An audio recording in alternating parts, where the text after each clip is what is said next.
batata bandeko na bilenge mbote na bino banso. Si nous sommes ici rassemblés ce lundi 11 novembre 2013 devant ce monument historique, c'est pour commémorer les souvenirs des vaillants soldats congolais qui ont servi sous le drapeau du Congo belge pendant les 2 dernières guerres mondiales de 14-18 et 40-45. Il y a 4 ans, lorsque nous avions entamé cette série de commémorations, nous avions à nos côtés, parmi les initiateurs, une de ces êtres exceptionnels dont l'amour et la défense des intérêts de notre pays, le Congo, méritent d'être évoqués à cette occasion. Nous pensons ici à notre fille et sœur Marie-Ange Leti Bunga qui nous a quittés cette année. En sa mémoire, je vous invite à observer une minute de silence.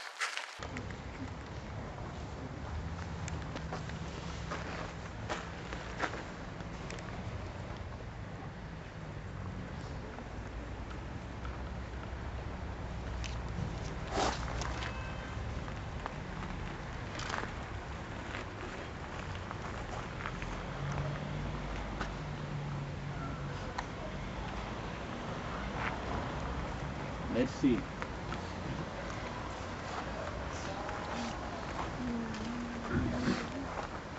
Beaucoup parmi nous ici connaissent ou ont déjà entendu parler des rues à Sosa, Gambela, Sayo, Tabora, Mayenge, Isoke, Nyanza, Kato, Kigoma, Birmanie et ou Éthiopie. Ces noms forment la trame des rues et avenues de nos villes, particulièrement à Kinshasa.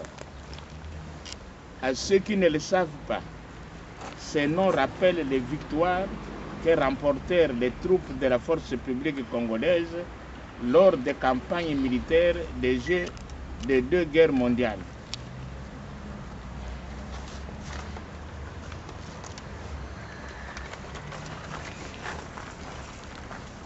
À titre illustratif, en 1942, le 11e bataillon congolais gagna les batailles d'Assosa, Gambela et Sayo en Abyssinie, actuellement Éthiopie.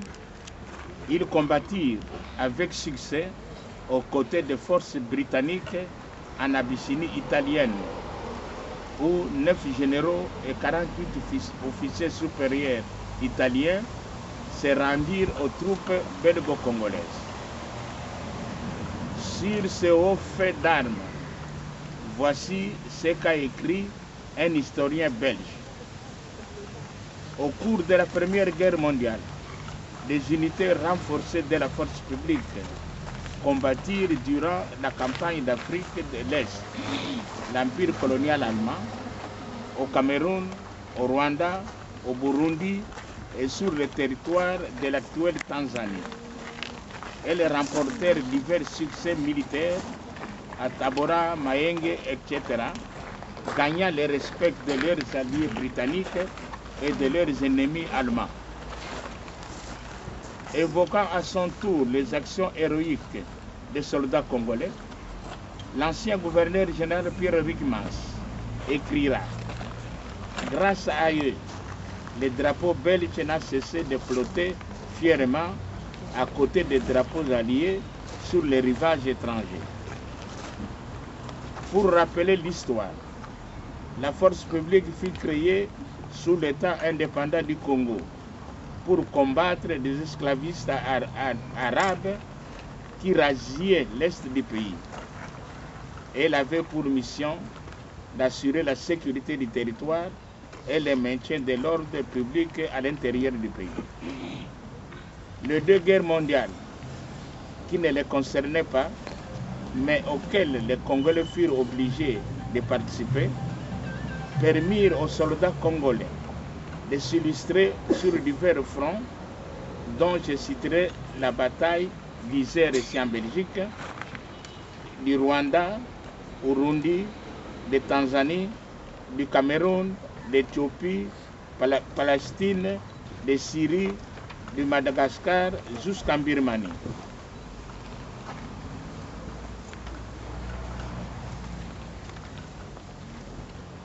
En ce 11 novembre 2013, nous sommes ici pour célébrer avec émotion la bravoure et le courage de ces vaillants combattants qui, à notre connaissance, ne reçurent aucune récompense valable après la guerre. C'est aussi une occasion pour la diaspora congolaise de se rappeler et en même temps de rappeler au peuple belge le rôle vital joué par les Congolais dans la défense et la sauvegarde des intérêts vitaux de la Belgique. C'est aussi pour démontrer publiquement la valeur symbolique que nous accordons à ce monument qui a été construit en leur mémoire. Nous formons le vœu que plus de Congolais puissent découvrir ces lieux qui commémorent un pan de notre glorieuse histoire. Jean Stengers, un Belge, a écrit « Le poids de la Belgique dans la guerre fut très largement le poids du Congo ». Jusqu'aujourd'hui, la Belgique officielle donne l'impression d'ignorer cette vérité historique, alors qu'elle prépare actuellement les manifestations du centenaire de la Première Guerre mondiale. La participation des soldats congolais à cette guerre n'est citée nulle part. À la fin de ce témoignage, nous allons, d'une manière symbolique et afin de perpétuer leur mémoire, évoquer les noms de quelques-uns de ces valeureux soldats. Nous demandons au Royaume de Belgique de corriger cette injustice et qu'à l'instar des autres anciennes puissances coloniales, une compensation à la hauteur des efforts de guerre consentis soit octroyée à leurs ayants droit.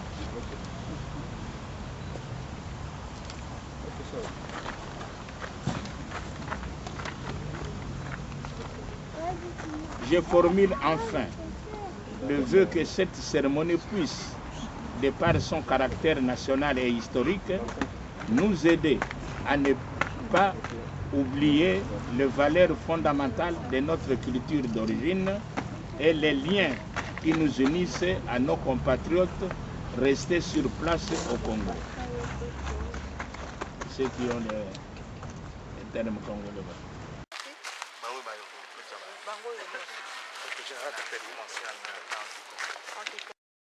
Kuisawa samna kuzaba samna kulanda mambo kulutaka nansi yai ya bakongole bapangi na beto batatu na beto kusalaka samna nansi yai bonso mbuta mutu me utanga mokanda nandi awo ya meto banki wala yai ya betke minga Belgique bome filaka makambu ya ba soldat congolais kunwanaka sambu na bo le bo kuzola bo sala bonso bantina nkra yonso me salaka samna ku sadisa samna ku kupesa dambu ya bongo sambu liga antina beto makambu ifulu mosi ya ba solda ina ndema kupandaka kunwana samna Belgique bo kusala nto mosi sambu bandions kuzamande oui bakongole kunwanaka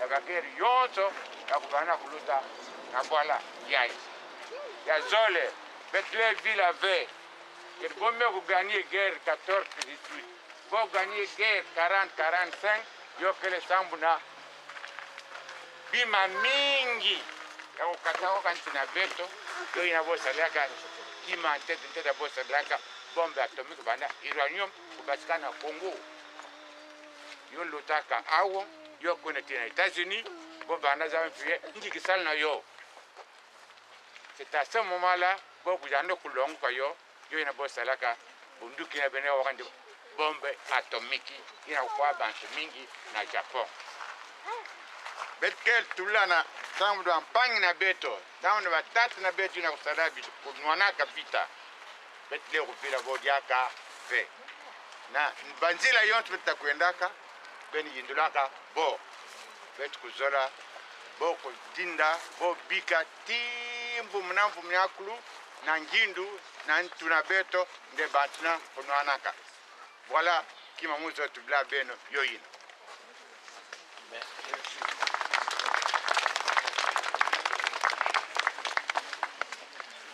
Kudi banka mbo beto kudi batisangisha mwabeu ne disanka ja kunu vuluka kwa mudi muno wa kenze na ditunga ja mutanda wa belesh numaya ne tudi bikala kabidi ne dibonga ma ja kumona ni kano akapeta difutu dikumbana na asha kwa mudi muwen katwena banu po moito netuenza bionsu bidibikenge dibwa bwa meku enu apeta difutu jenu dikumbana kwasa dilai.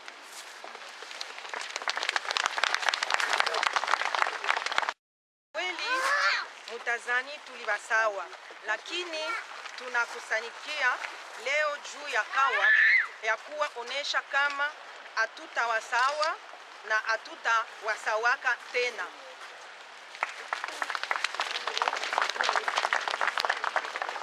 Kwa wazee, wa baba na watoto wetu tunapikia aksanti.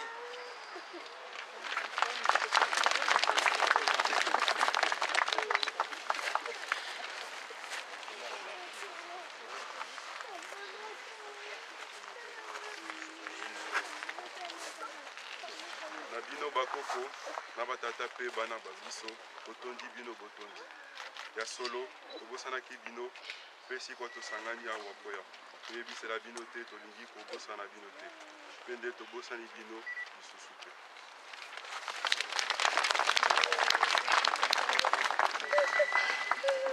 Bon,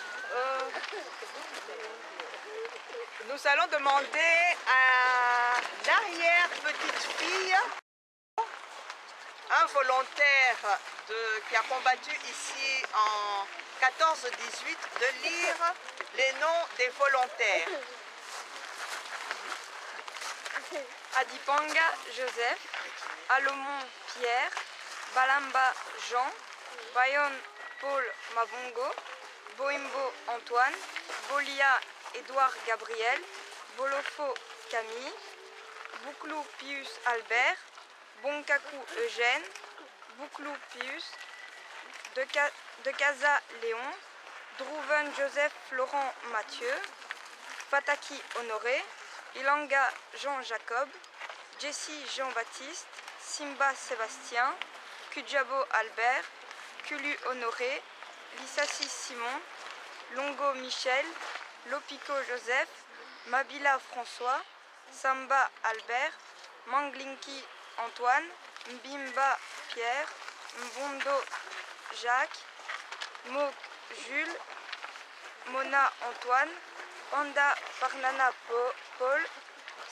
Sangwali Pierre, Ceres Thomas, Sumbu Pierre, Yoka Antoine.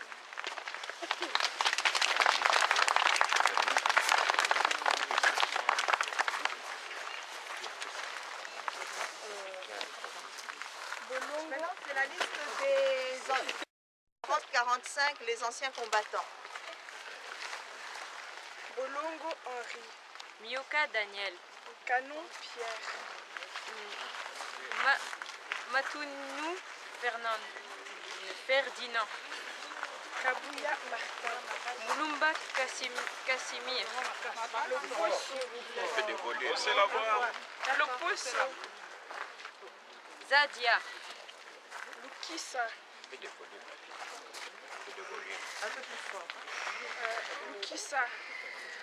Lukisa, voilà, comme ça.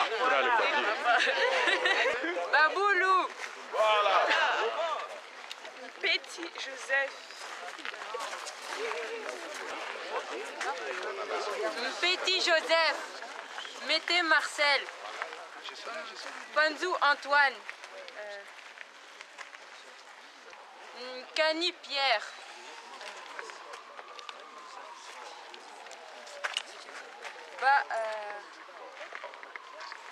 Kapita Omer. Sasa, Ilunga Lubiji, Kankubi, Zonkananda Lalumbi, Lunda Muli, Diaujaro, Ngombo Samulu, Afubima, Kabamba, Baketsu, Lupungu, Balomba. Juste pour vous dire que la liste est longue. Ceux qui veulent avoir quelques noms, et ce n'est pas toute la liste non plus, nous avons fait quand même préparer des photocopies de certains noms qui, avant le dépôt de la gerbe, à un temps de prière et recueillement.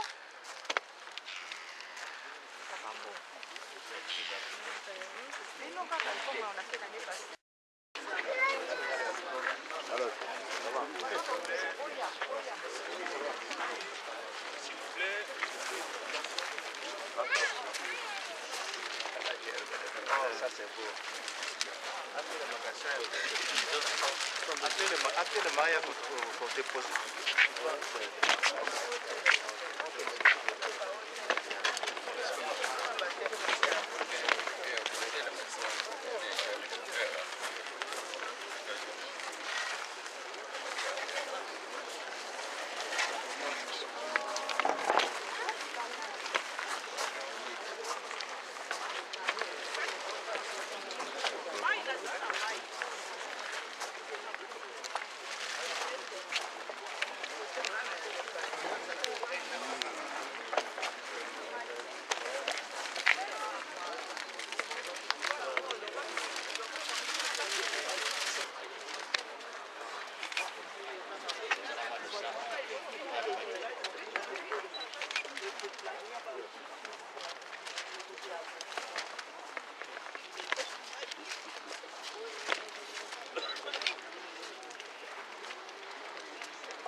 Les gens qui vont faire la prière. Bakoko, batata. Tala kamokolo moye. Toyei epai ya bino. Bolimbisa liboso biso na ndenge tobosanaki bino. Awa toti motema ya tomipesa mpona kokanisa bino. Ndenge bomipesa oya kosalisa ba Belge. Oya kosalisa bango pe balonga. Bokufa ebele oya bolamu ya mboka te. Bakolo mboka yeye babosana pe bino. Biso tosengi bino bolimbisi. Bopesa biso makasi. Tala mboka ndenge ekomi. Babilombe lokola bino bazali lisusu te po ya nini. Bolimbisa biso. Bosala te awa totelemi. Bilombe lokola bino babima pe okati ya mboka ya biso. Tokabwana te. Tozwa lisusu mboka ya biso na oya kokamba mboka azala penza mwana ya makila ya mboka. Ezala mopaya te. Bosalisa biso bopesa biso bobenisi. Bopesa biso makasi tozala na kosangana na bomoko. Makambo ya mabe maso bosalisa biso po malungwa tozala na bomoko na mboka na biso. Nzambe pa bino bokenda alimbisa bino nyongo ya masumu apesa bino bopemi bolamu. Eloko tosengi wana na bino bopemi bolamu na bino Nzambe asalisa na biso makasi po ya kolinga mboka po ya kosangana pe po ya kokamba mboka ya biso ezala se na mwana ya Kongo na emopaya te. Totelema po ya kosangana na mboka na biso. Yango wana tosengi bino bopesa biso bobenisi. Esili. Amen. Amen. Mwana yi. Na utia plevo.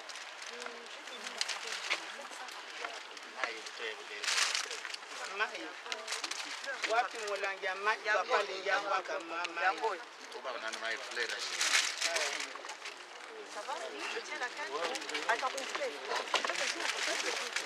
Kana monoko bwa kate papa. Kama na monoko bwa kate. Kana monoko kama na monoko bwa kate. What to be fine?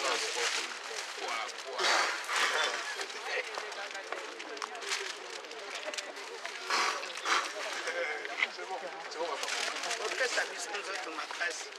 Opesa bino biso bosangani. Bolingani. Tokamba mboka ya biso moko mokaya te.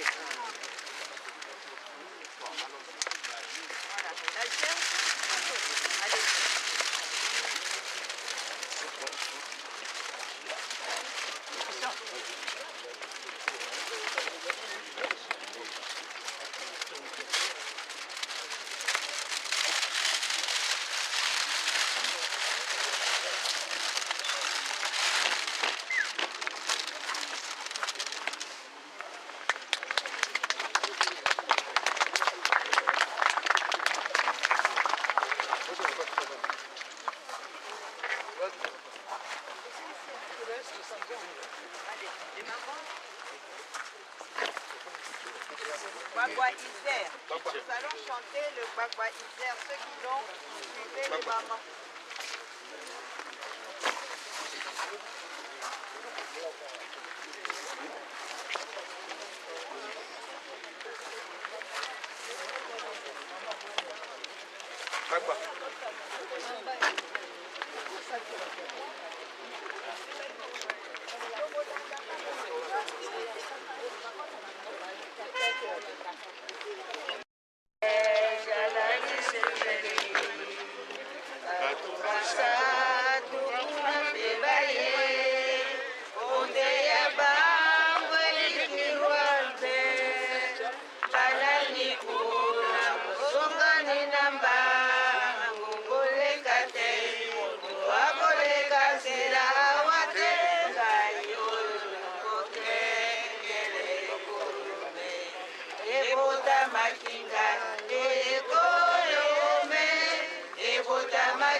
Congo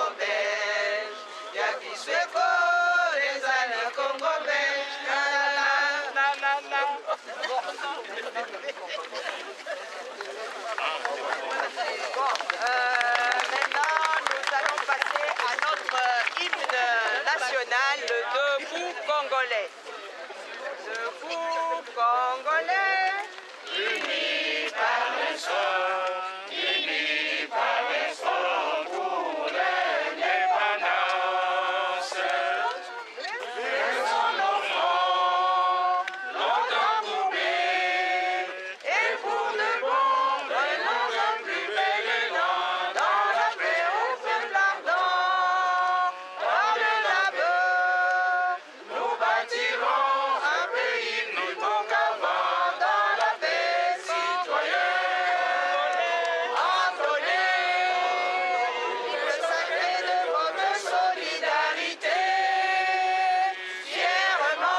Dans l'église, en face là-bas. La conférence. Nous aurons une conférence en rapport avec l'événement du jour.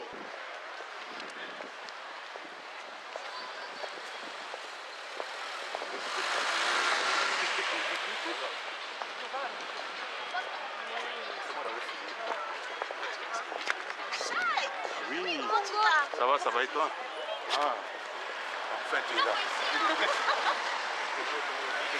Oui, bonne.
Comment vas-tu? Ça va. Ok.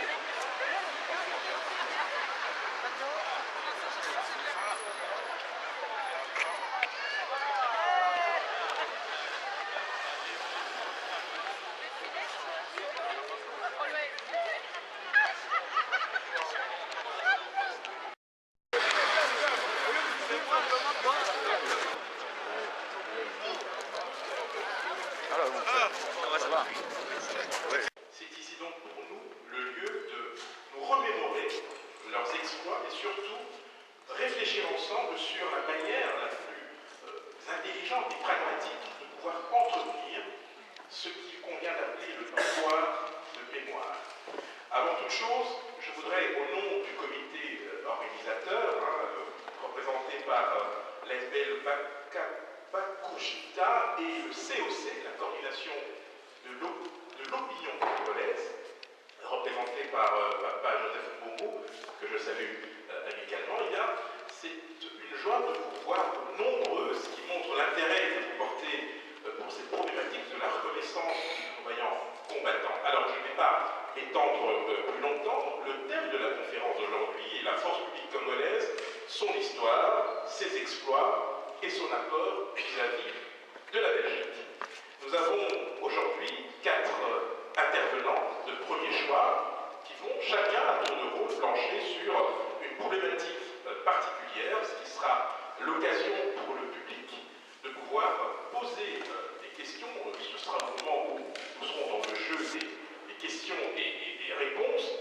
Nous aurons d'abord une première intervention de M. Jean-Jacques Wondo, diplômé de l'École royale militaire, analyste des questions sécuritaires, mais également auteur d'un ouvrage très remarqué intitulé Les armées au Congo-Kinshasa, radioscopie de la force publique au FARDC, les forces armées de la République démocratique du Congo, un ouvrage publié cette année.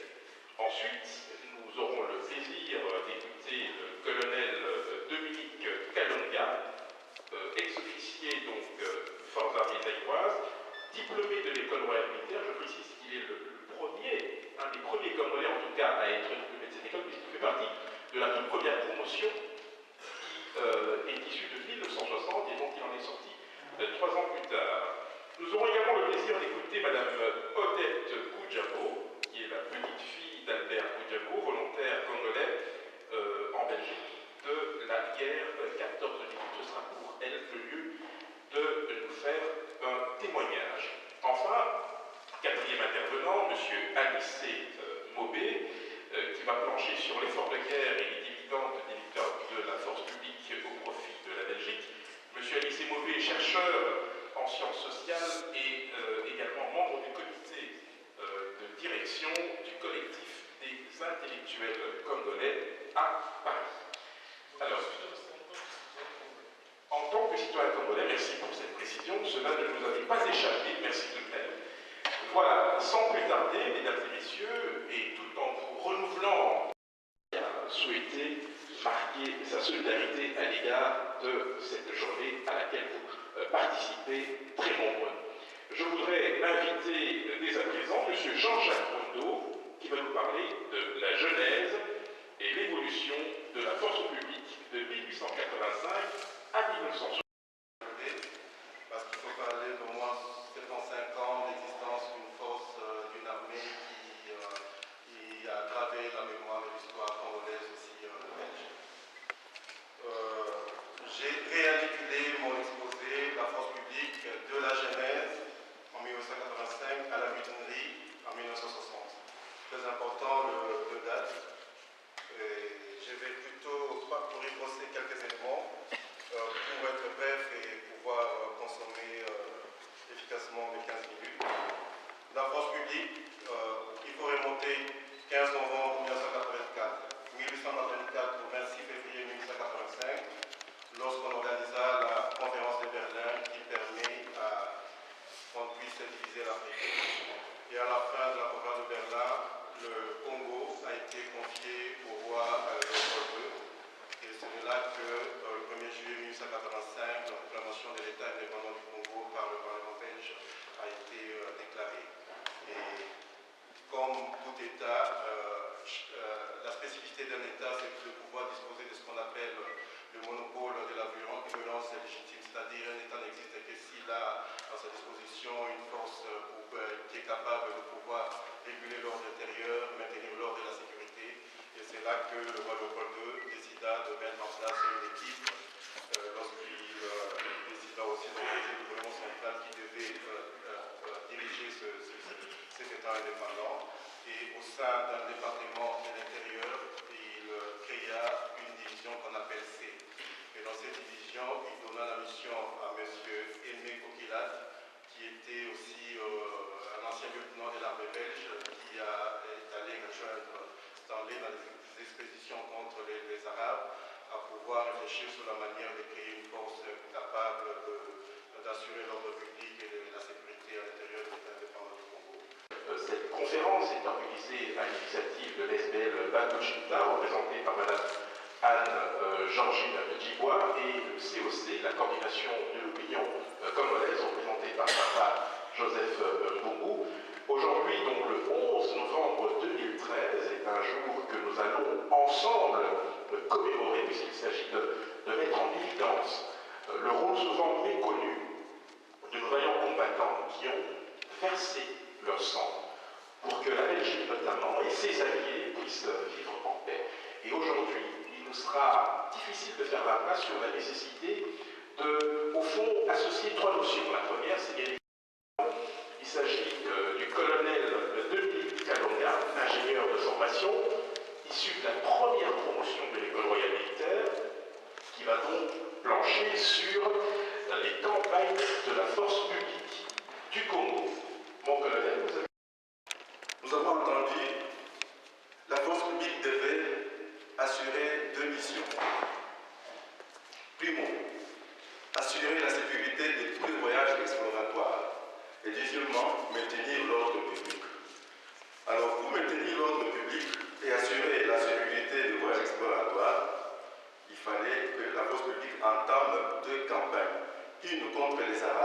et une contre les mahdistes. Les Arabes étaient surtout dans l'Est, dans le grand Est du Congo. Ils avaient deux commerces vraiment juteux, le commerce des esclaves et le commerce de l'ivoire. Cela constituait une entorse, une entrave à l'économie du Congo. Alors, les autorités ont pris la décision d'attaquer les Arabes. C'est en 1892 que la force publique a monté l'opération contre les Arabes. Elle était commandée par le capitaine Danis. Et premier combat, première victoire. C'était vraiment l'annulation de l'esclavage, mais qui est revenue après sous d'autres formes. De toutes les façons, les Arabes étaient muselés, ils ont dû fuir, partir et laisser le Congo tranquille. Mais le roi Léopold II, il voyait un peu grand, lui, il voyait le Congo un peu grand. Il voulait que le nord-est du Congo touche les rives du Nil. Alors, donc vers les lacs Albert et Édouard. Alors pour cela, toujours avec Danis, il a entrepris une marche contre les mahdistes. Les mahdistes, c'était des Arabes qui venaient du nord. Leur patron s'appelait Mahdi. Et ils venaient pour chercher des esclaves, parce que c'était le commerce le plus juteux, le plus vraiment intéressant. Alors, ils ont été battus aussi, ils ont été muselés, et les troupes sont allées jusqu'aux deux lacs. Tandis que l'adjoint de Danis, lui, il a continué avec les troupes jusqu'à Redjaf. Ils sont arrivés là le 17 février 1897. Ça, ce sont les campagnes sous l'autorité de Léopold II. Après ça, Léopold II a senti vraiment que la gestion du Congo était devenue vraiment très coûteuse. Il était au bord de la faillite. Alors il a changé de système. Au lieu que le Congo soit une zone de libre-échange, le Congo devient un domaine. Vous entrez, vous payez, vous faites du commerce, vous payez, donc tout il faut payer. Mais il a eu une chance extraordinaire. En 1895, l'industrie de l'automobile a fait un boom extraordinaire. Qui dit automobile dit pneu. Qui dit pneu dit latex. Qui dit latex dit donc qui dit caoutchouc dit VA. Voilà. Or au Congo, le VA c'est un arbre qui est qui pousse vraiment partout, surtout dans la forêt équatoriale. Ce qui fait que le roi a changé de méthode. Il a durci son pouvoir parce que le Congo était devenu une vraie mine d'or. Il a institué le travail forcé, il a augmenté le quota de production, les gens ont travaillé pratiquement à la mort. À la fin, il a échappé à la situation où il devait arriver, c'est-à-dire la banqueroute. Mais dans le monde international, il était très critiqué à cause justement de tout ce qui s'est passé contre les gens du pays. C'est ainsi qu'en 1908, le Congo est devenu colonie belge. En 1908. Alors, si nous voyons maintenant la prochaine étape des manœuvres de la force publique, c'est dans la guerre 14-18. Lorsque la Belgique est attaquée, en fait, c'était la déroute totale. Le gouvernement est parti en exil. Alors, le ministre de l'époque, le ministre des colonies de l'époque, Jules Rankin, à Kinshasa, il y a un quartier qui s'appelait Rankin, dans un quartier, eh bien, à Matonde, oui. C'est le nom de Jules Rankin, le ministre de l'époque. ils donnent l'ordre à la force publique de garder l'intégrité du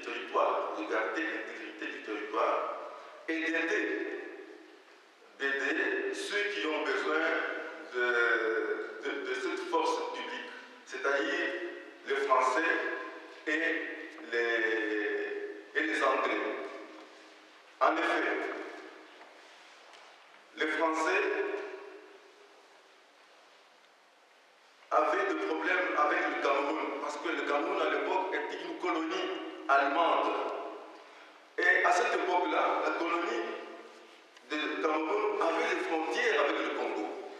C'est-à-dire que le Gabon n'allait pas jusqu'au bout. Le Gabon s'arrêtait quelque part et une partie de Cameroun était à côté vraiment du fleuve Congo. C'est ainsi que les Français et les Anglais demandent l'aide à la Belgique. Mais comme la Belgique était complètement muselée, elle ne pouvait rien faire, le ministre demande à ce que, donc le ministre des colonies demande à ce que les troupes congolaises puissent aller combattre au Cameroun. Ils sont allés combattre au Cameroun. Ils ont battu l'ennemi pendant 16 mois. Et le 1er janvier 1916, Yaoundé tombe entre les mains des Alliés et un mois après, c'est pour le Cameroun.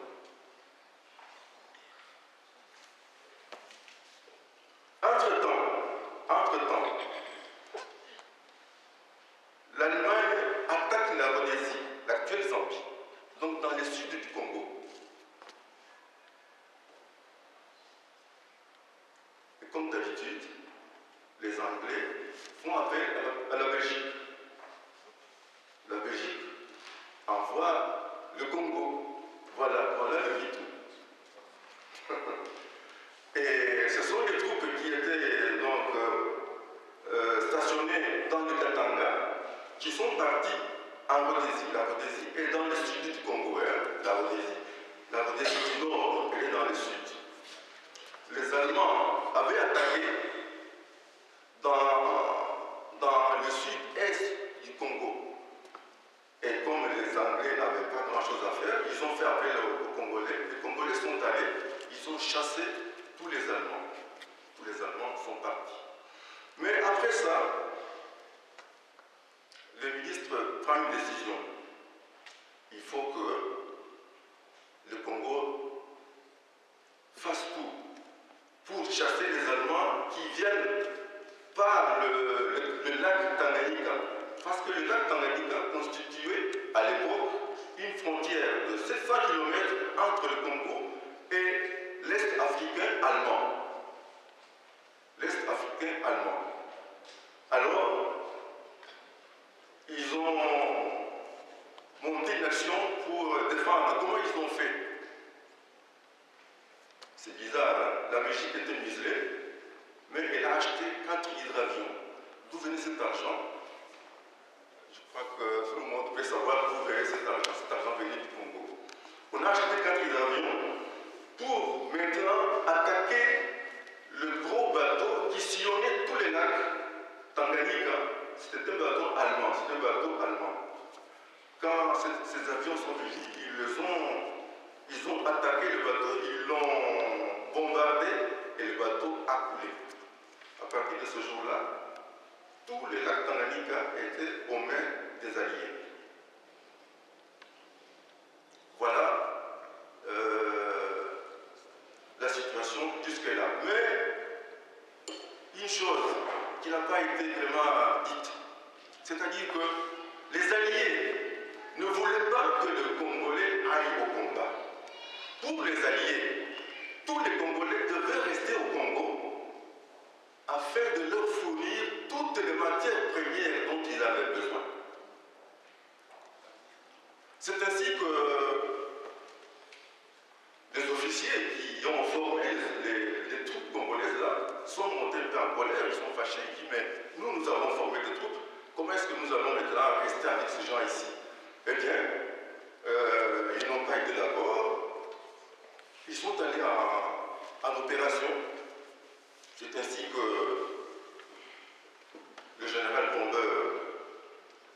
lancer une opération pour aller vraiment dans tout l'est de l'Afrique allemande, en passant par le Rwanda, en passant par le Burundi et en allant attaquer Tabora, le quartier général de toute l'armée allemande dans l'est de l'Afrique.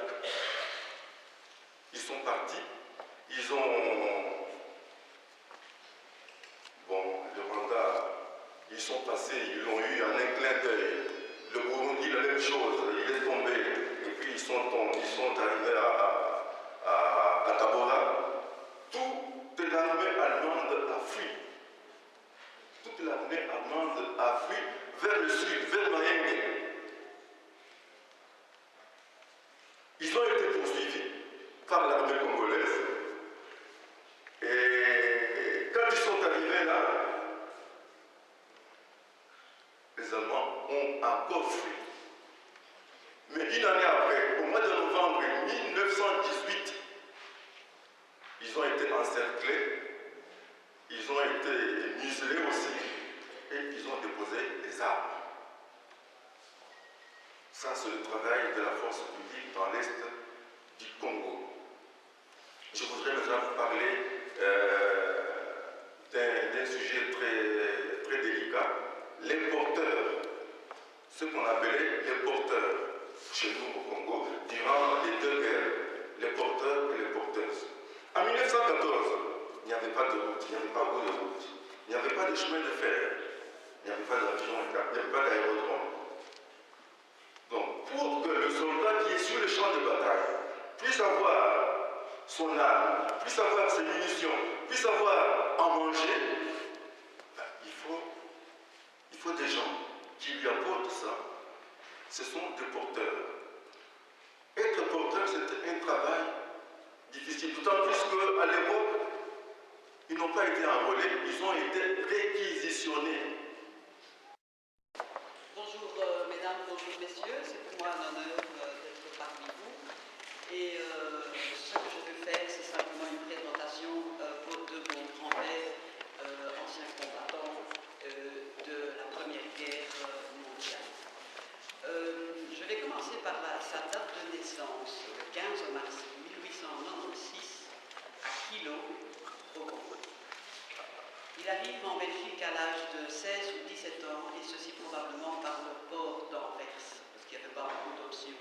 C'est le lieu d'où partaient les navires qui faisaient la navette entre la Belgique et le Congo pour, une part, alimenter les coloniaux blancs et d'autre part, ramener les trésors du peuple congolais, comme le caoutchouc, qui était une des matières premières à l'époque nécessaires en Belgique pour la fabrication des pneus de voiture, puisque c'était la floraison des voitures, ou du moins les gens qui pouvaient se le permettre.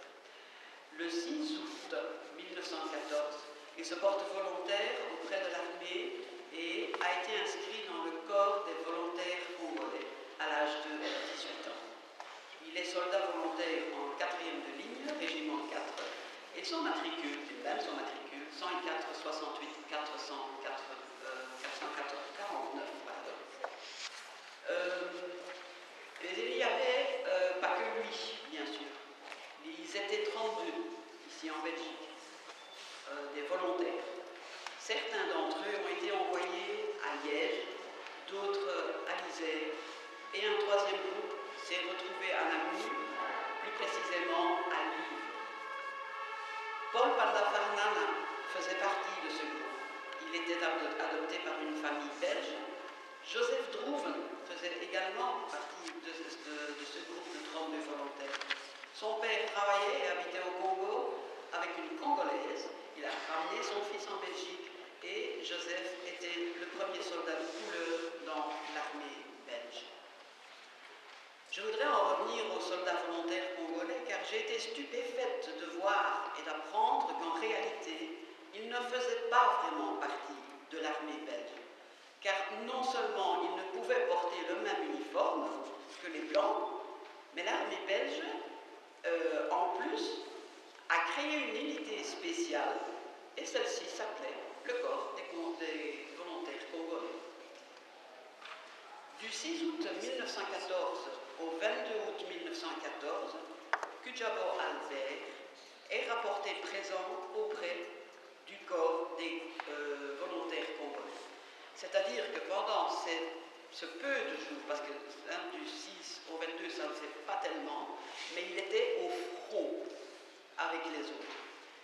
Le 23 août 1914, Albert Kujabo et ses compagnons se trouvaient dans le village ardennais belge appelé Live, à 4,5 km de La Roche-en-Ardenne.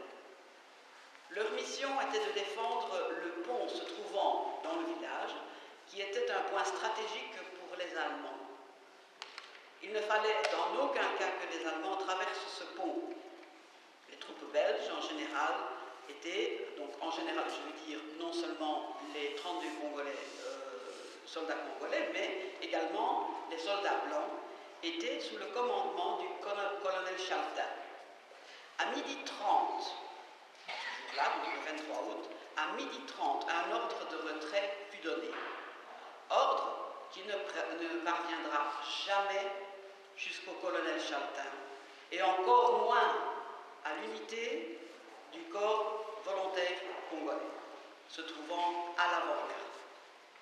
Kujabo Albert et ses compagnons sont faits prisonniers par l'armée allemande aux environs de 15 heures.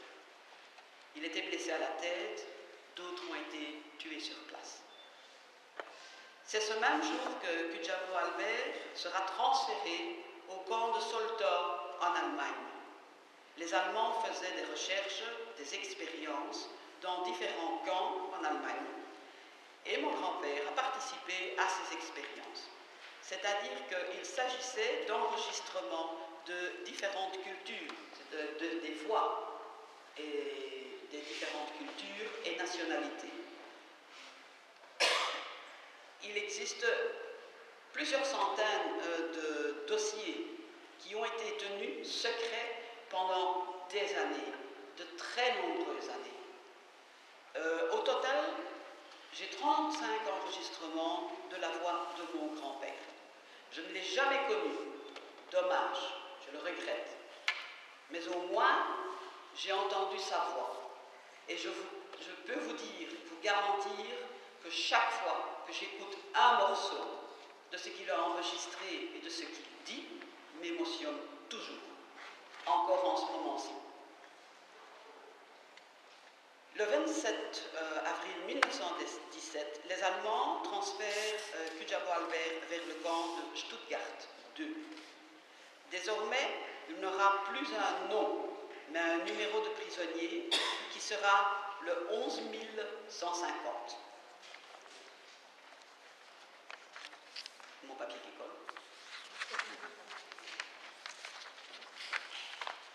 Alors, pendant toute la durée dans ce camp, il a été obligé de travailler dans des fermes et sur des champs. Donc, chez des fermiers allemands, qui produisaient des matières premières pour la nourriture des soldats et de l'armée générale allemande.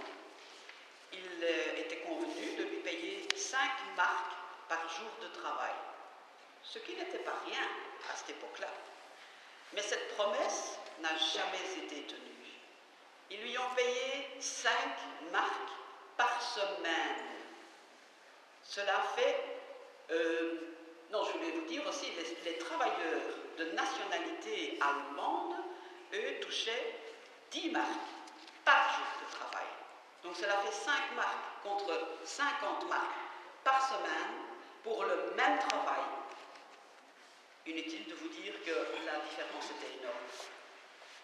Voilà la vie que menait ce courageux volontaire congolais pendant 1 an et 7 mois. Le 28 novembre 1918, date à laquelle Kujabo Albert est évacué vers la Suisse. La raison, non pas pour des vacances, non pas pour aller faire du ski, mais il souffrait des poumons. À cause de quoi? À cause des bombardements à la moutarde faits par les Allemands. Il souffrait de tuberculose, il était malade. Après un bref traitement, ils l'ont rapatrié vers la Belgique. Le 19 août 1919, après 9 mois, de rapatriement vers la Belgique, Kutjabo Albert a été mis en congé définitif par l'armée belge. Entre-temps, il ne reste pas sur ses lauriers. Il n'attend pas que quelque chose se passe. Ils se mettent à vendre des carabouillas, des bonbons noirs qui étaient très connus à l'époque. Elles feront fureur pendant toute la période de la présence des Congolais en Belgique. Le 19 avril 1922, encore une date de déception.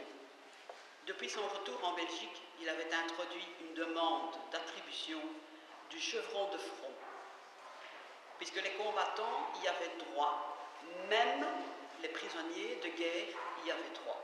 C'est une espèce de médaille qui ne faisait qu'une petite barrette. Messieurs, nous allons écouter le dernier intervenant. Il s'agit de M. Anissé Mauvais, citoyen congolais, il insiste, chercheur en sciences sociales, membre du comité directeur des intellectuels congolais, ça ne s'invente pas. Eh bien, vous allez nous entretenir de l'effort de guerre et les dividendes des victoires de la force publique congolaise au profit de la Belgique. Vous avez la parole. Merci beaucoup.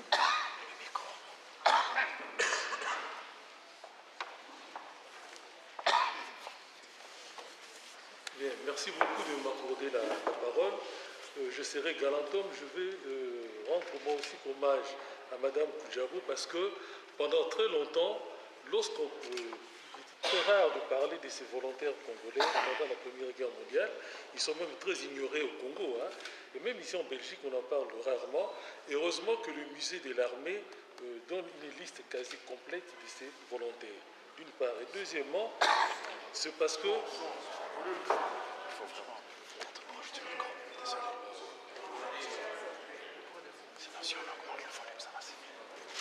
Ça va maintenant?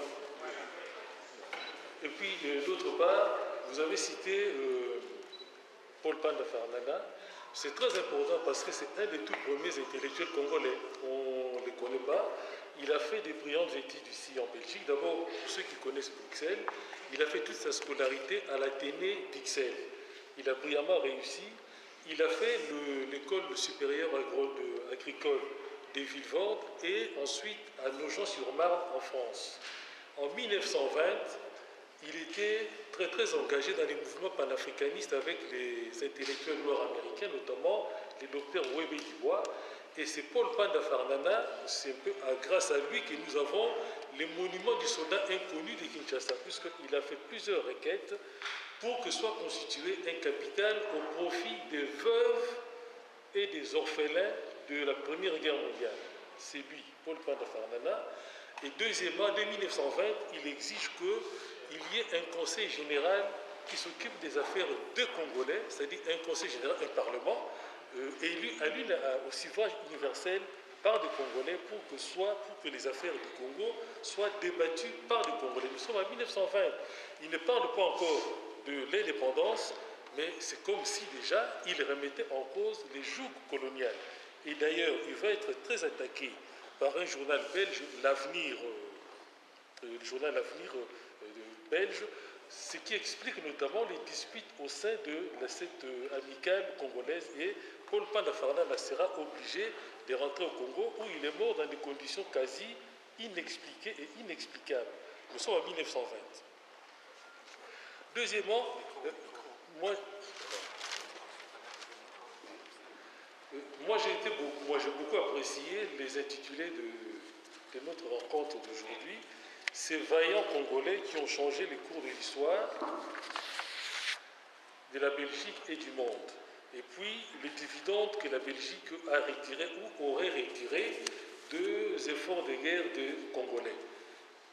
D'abord, les vaillants Congolais, oui, il faut beaucoup insister sur la vaillance militaire des Congolais. Il y a 50 ans, 60 ans, pardon, le général de Gaulle fait une tournée en Afrique pour remercier les colonies françaises de leur contribution aux victoires des Alliés. Et le 21-22 mars 1953, je prends à témoin Papa Joseph Mbungu, puisque c'était un des grands journalistes du Congo pendant déjà l'époque coloniale.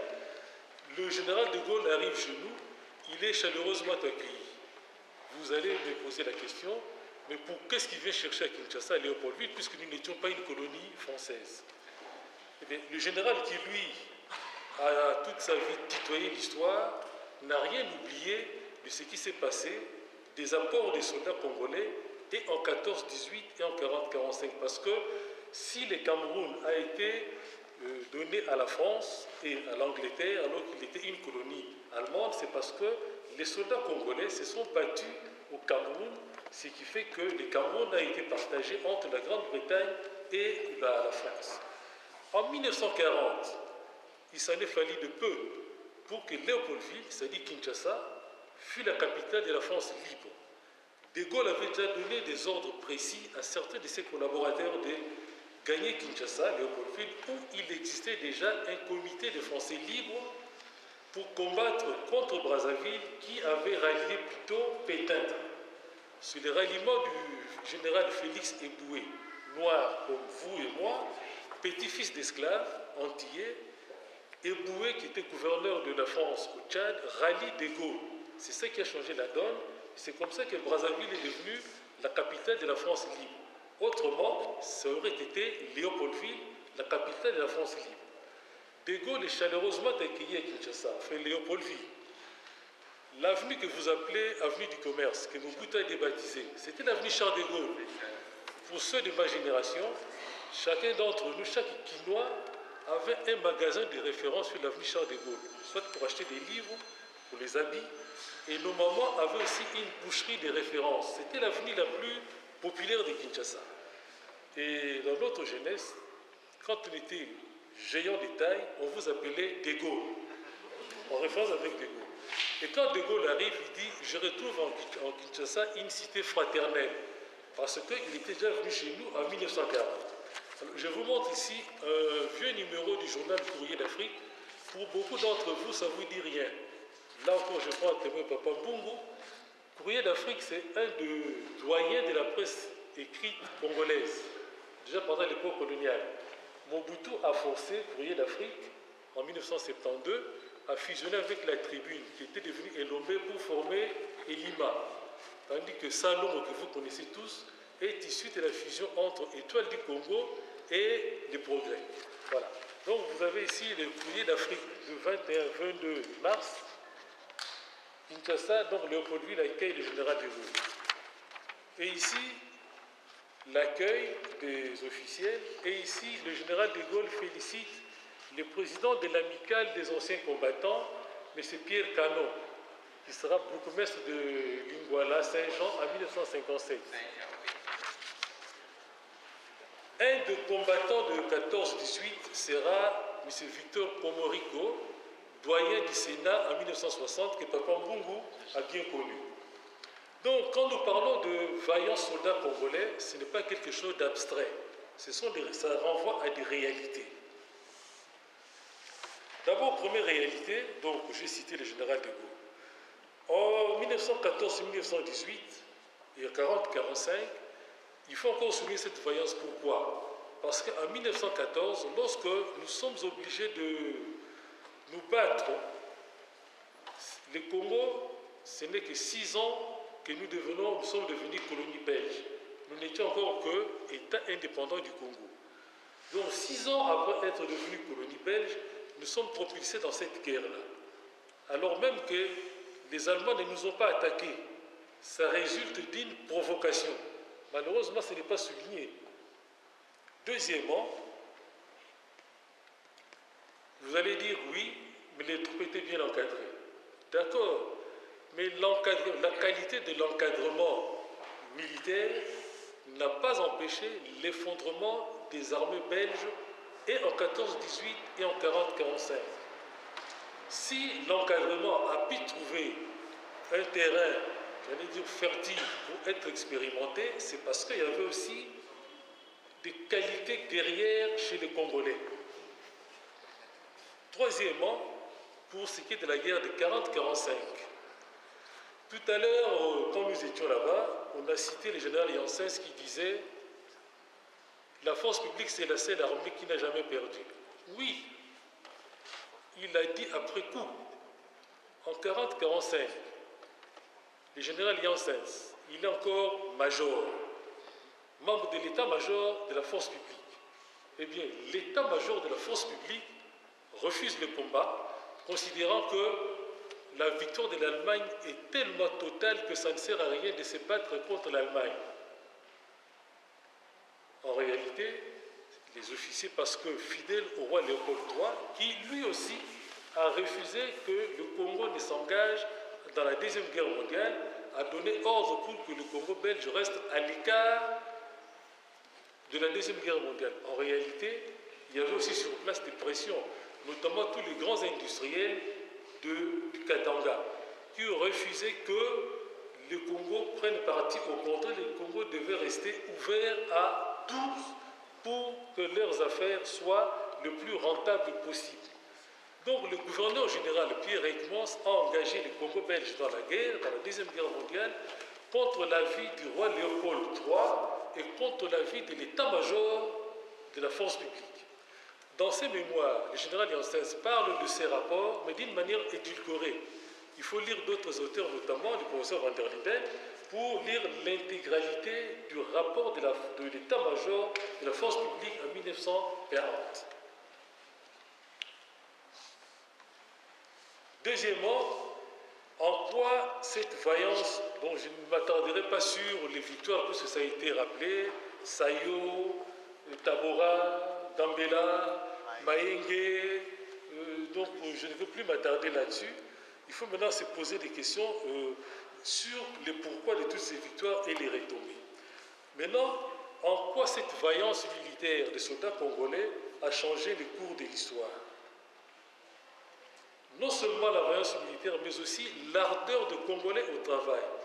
Le colonel a rappelé la contribution des civils, des porteurs. Ce n'était pas seulement des pièces d'artillerie. Hein. Les hydravions dont on a fait allusion étaient portés à dos hommes en 14-18. En 40-45, il y a aussi une contribution des civils, notamment sur le plan économique. Et même aussi, on ne le souligne pas assez, mais dans cet ouvrage, on le cite dans les communiqués de presse, la contribution, donc le Congo belge dans la Deuxième Guerre mondiale. Vous trouverez un article du père Bontings sur les collectes, les Ntsissani dans nos paroisses, pour venir en aide aux Belges. On n'en parle pas. Oui, il y a eu Ntsissani dans nos paroisses, aussi dans les colonies françaises, pour venir en aide aux populations françaises, belges sinistrées.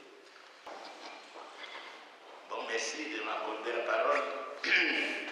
Mes chers compatriotes, je vous remercie tous d'être venus assez nombreux, plus nombreux aujourd'hui que les autres fois. J'espère que pour l'avenir, ces genres de rencontres seront multipliées pour nous permettre de développer l'histoire de notre pays que nous ignorons pratiquement. Puisque on parle de la force publique, personnellement j'étais dans la force publique. J'ai publié mon livre qui s'intitulait L'indépendance du Congo et l'avènement de Lumumba. Là je parle de la force publique. Dans la force publique, j'étais en 25, ceux qui connaissent Kinshasa. Notre bataillon était sur la colline là, sous le tente d'ailleurs pendant la guerre. Et moi j'étais, c'est Janssens qui était notre commandant de bataillon à cette époque-là, avant de devenir général de la force publique. C'est Janssens qui, à cette époque-là, entre nous, c'était le seul bataillon où noirs et blancs portaient les mêmes uniformes. Parce que pour Janssens, dans une armée, il n'y a pas d'uniforme. Deux uniformes comme dans d'autres nains. Bref. Et c'est même Janssens, il est devenu major. Au moment où nous avons fait des manœuvres avant de venir à la guerre, il est venu, notre bataillon est venu jusqu'à l'Égypte. Nous étions le premier bataillon, le groupe des chasseurs motorisés. En résumé, le même Janssens a publié son livre dans lequel il raconte l'histoire du gouvernement belge. Pendant que j'étais dans l'armée, il y a un officier belge qui m'a dit de ne pas aller à la guerre. La guerre concerne les Blancs et pas pour les Noirs. Vos parents qui ont souffert pendant la guerre de 14-18 sont abandonnés. La Belgique n'a rien fait pour eux et vous aussi, vous n'aurez rien. C'est ça, d'abord, les Blancs n'aiment pas les Noirs. Comme ça, j'ai écrit ça dans mon livre. Et c'est fait, Janssens a dit aussi que lui, Janssens, quand on est venu en Égypte, c'est lui qui était préparé pour que le corps expéditionnaire congolais arrive en Belgique pour libérer les rois. Mais en dernière minute, le gouvernement belge qui était à Londres, pourtant, en détail, dans les communiqués que nous avons publiés, le gouvernement belge qui était à Londres, qui a vécu grâce au don ou l'aide du Congo belge de 6 milliards qu'on a envoyé pour que le gouvernement belge vive à Londres. Mais ce gouvernement belge, au moment où les débarquements, ici, le gouvernement belge a refusé de voir les Noirs venir défiler en vainqueur en Belgique. Et c'est ainsi qu'on a refoulé. Et c'est Janssens qui écrit ça dans son livre et que j'ai repris dans mon livre aussi. Bref, ça ne m'étonne pas que jusqu'aujourd'hui, les Congolais ne bénéficient pas des avantages de tous les guerres. Pourtant, dans d'autres pays des anciennes métropoles coloniales, en France et tout ça, les Noirs étaient venus jusque-là et ils sont récompensés pour le moment, sauf chez nous.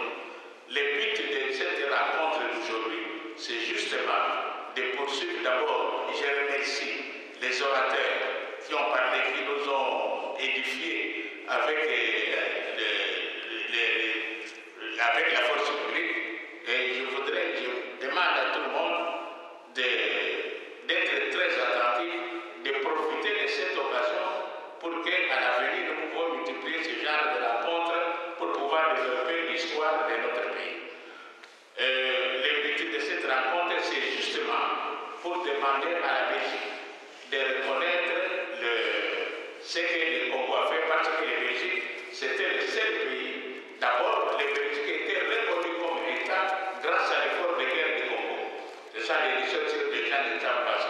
Alors c'est ainsi que la Belgique jouait sur la route des grands, comme quelqu'un disait ici, à cause de l'effort de guerre du Congo. Bref, maintenant, la Belgique ne fait rien, mais quelqu'un l'a dit, nous, à un moment donné, j'étais au Congo. On a posé la question à un ancien ministre belge, assez Julien, il a dit que nous avons donné l'argent à Mobutu pour les anciens combattants. Mais les gens n'ont pas profité de cet argent. Pourtant, nous, maintenant, pendant que je suis en Europe, comme en France et tout ça, ils ont revalorisé la situation. C'est pour cela que nous sommes en train de nous battre maintenant pour que la Belgique puisse reconnaître ce que le Congo a fait pour lui. Donc, nous, ce que nous voulons, mais ce genre de rencontres, nous avons préparé ça beaucoup. Nous allons faire même des expositions et tout ça pour le Congo. Je vous demande, mes chers amis, nous les Congolais, le problème est que nous ne nous intéressons pas aux problèmes de notre pays. Tout le monde, tous les autres pays africains se moquent de nous. Dites toujours, vous les Congolais, par exemple, les quartiers là qu'on appelle Matongé. Normalement, ça aurait pu être les quartiers des Congolais, mais les Congolais ne vont là que manger les gambes de lait, tout ça, quand il y a des histoires comme ça, ils ne viennent même pas. Aujourd'hui, je suis content de voir que nous sommes un peu plus nombreux et nous espérons qu'à l'avenir, nous serons encore beaucoup plus nombreux pour pouvoir montrer à la Belgique que les Congolais tiennent à ce que les liens soient liés avec la Belgique et grâce aussi, il y a quand même des Belges, des anciennes colonies qui nous demandent de nous entendre, de nous mettre ensemble pour qu'on relève tous ces dossiers. Mais nous, malheureusement, quand nous demandons des rencontres et tout ça, chacun, c'est ça le problème du Congolais. C'est ce que tout le monde demande, même maintenant au Congo. On nous envoie les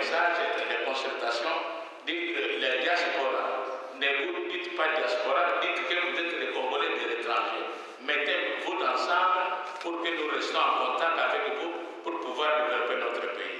À ce sujet, pour y arriver, il faut qu'on réponde à ce genre de rencontres quand le nombre augmente et ça donne l'impression que les gens s'intéressent à leur pays.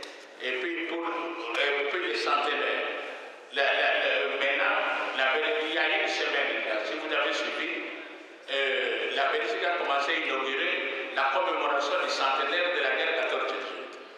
Mais dans l'histoire, nous avons essayé de voir un peu partout, on ne cite pas le nom du Congo. Entre-temps, pourtant, Rennes, à l'ONU, il a invité Kabila. Et nous posons la question, comment vous invitez Kabila si vous ne parlez pas du Congo dans cette histoire? Kabila ne va faire quoi ici? Donc, bref, voilà, toutes ces histoires et je vous remercie. Pourquoi? Pour être court, mes chers amis, je vous remercie d'être venus nombreux. Faisons tout, entendons-nous, quand il y a des occasions comme ça, mettons-nous ensemble. Et nous avons, et je remercie aussi ceux qui ont collaboré à organiser cette rencontre. Nous sommes partis peut-être 2 ou 3, mais il y a d'autres qui sont venus. C'est pour cela qu'aujourd'hui c'est un peu plus nombreux. Je vous remercie beaucoup, comme je vous demande.